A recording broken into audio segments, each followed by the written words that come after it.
અજરાકવાસ ખાતેના ક્રિકેટ ગ્રાઉન્ડમાંથી તાજું જન્મેલી બાળકી મળી આવતા ચકચાર મચી જવા પામી હતી. ઘટનાને પગલે સ્થાનિકોએ જનેતા પર ફિટકાર વરસાવી હતી અને હાલ સમગ્ર મામલે પોલીસે તપાસ હાથ ધરી છે.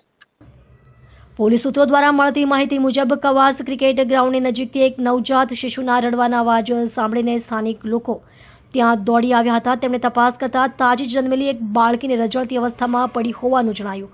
આ ઘટનાની જાણ વ્યાપક રીતે ફેલાતા સમગ્ર વિસ્તારમાં ચકચાર મચી ગઈ હતી. પ્રાથમિક તપાસ દરમિયાન કોઈ અજાણ્યા મહિલાએ પોતાના પાપને છુપાવવા માટે જ આ બાળકીને ત્યાં છોડી મૂકી ગયાનું અનુમાન પોલીસ તરફથી વ્યક્ત કરવામાં આવ્યું છે. ઘટનાની સૂચના મળતાની સાથે જ ઈચ્છાપુર પોલીસની ટીમ તત્કાળ સ્થળે પહોંચી ગઈ હતી. નવજાત બાળકીને તુરંત જ સારવાર માટે સિવિલ હોસ્પિટલમાં ખસેડવામાં આવી છે, જ્યાં તેની સ્થિતિ સ્થિર છે. આ કિસ્સાને ગંભીરતાથી લેતા ઈચ્છાપુર પોલીસે નવજાત શિશુના માતા પિતાને શોધી કાઢનાર વ્યક્તિને 11,000 રૂપિયાનું ઇનામ જાહેર કર્યું છે. આ બાબતે વધુ તપાસ હાથ ધરવામાં આવી રહી છે.